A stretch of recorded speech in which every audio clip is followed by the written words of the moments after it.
Well, howdy there, Internet people. It's Bo again. So today we're going to talk about Afghanistan because I got a question. Bo, can we get an in-walks weirdo breakdown of what's happening in Afghanistan? Why is it happening now? Can we just give them jets and leave?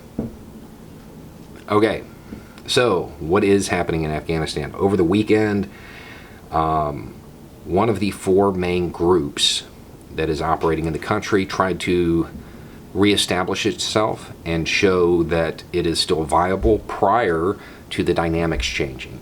And the dynamics are about to change because the U.S. is leaving. There are four groups. You have the U.S., you have the Afghan government, you have the Taliban, and you have IS. IS is the weaker of the groups. So before the U.S. left, they had to show that they were still viable. They had to defeat the U.S. by conducting these attacks. That's what it was about. All of those people died to show that they were still relevant. What's happening behind the scenes? The U.S. is talking directly to the Taliban without the Afghani government. Why? Because we're selling the Afghani government out. That's what's happening. We can frame it any way we want. We can try to church it up. The reality is we're selling them out. We're hedging our bets because the reality is we're leaving. We are leaving. The Afghani government could not subdue the Taliban with our help. They're probably not going to be able to do it without it. Which means the Taliban is probably going to reassert control over Afghanistan. That's what's going on. Now, the problem is that although President Trump is right, not a joke, we do need to leave. He's publicly said repeatedly that he wants to leave. That kind of handicapped the negotiators. The people that are sitting down and talking with the Taliban right now, they have no leverage. They've got nothing. The Taliban knows that we're leaving. They have no incentive to work with us. So we're going to have to give them something if we want them to follow our preferred route. And the preferred route is probably that the Taliban work with the Afghani national government to take out IS before they start shooting at each other. So to get that, we're probably going to have to give them supplies. I don't know that that's happening, but that would be my guess, because otherwise they have no reason to do it. And that is why the Afghani government is not privy to the conversations, because they would be really upset at the idea of us giving supplies to the Taliban, who are eventually going to fight the Afghani government. Now, there are going to be a lot of people who look at this weekend's events and they're going to say, well, we need to stay. We need to help stabilize this country. We messed it up. We've got to fix it. We're not a stabilizing force. We're not. We've been running counterinsurgency operations in the country poorly. And that has nothing to do with the guys on the ground. It has to do with the strategies used. They were bad. The airstrikes created a lot of collateral damage. They killed a lot of innocent people. Those innocent people had families. They of course felt animosity towards the United States and by extension the Afghan government, because it is rightly seen as a U.S. puppet. So who do they flock to? The Taliban or IS. Us staying hurts, doesn't help as far as the life of the average Afghani.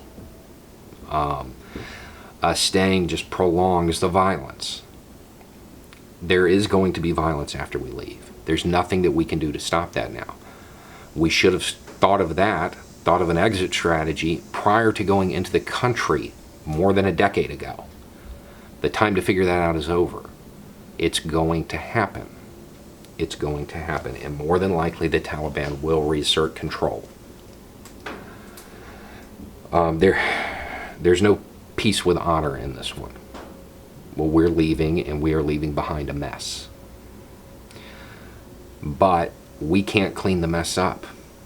Doesn't matter how much we want to, because we are locked into the mindset of doing it militarily. That's not going to change. You know, we have this idea that we have to defeat them by force. It's not true. It's not true. In fact, it's not even the most effective route. The insurgents almost always win. The guys with the rifles that are 50 years old have brought the most technologically advanced military to the table. And they beat them. I mean, there's no other way to say that. They won. We are withdrawing.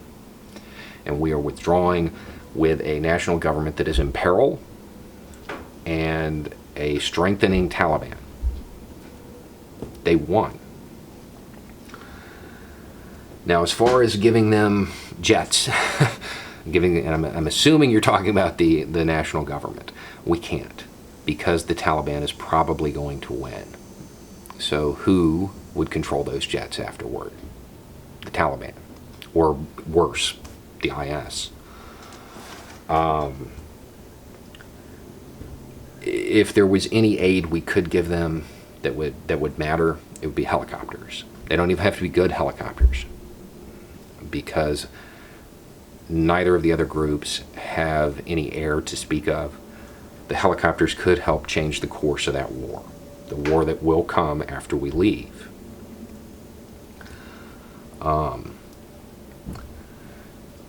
This incident, and as we watch what unfolds in Afghanistan after we leave, we need to let this kind of burn into our memory. Because no matter what happens, we have to maintain a clear picture when we conduct a military operation. And a big part of that picture has to be what happens when it's over. When is it over? How do we get out? This region of the world, this is where empires go to die. And we walked in there like it was the OK Corral. It didn't work out. It didn't work out.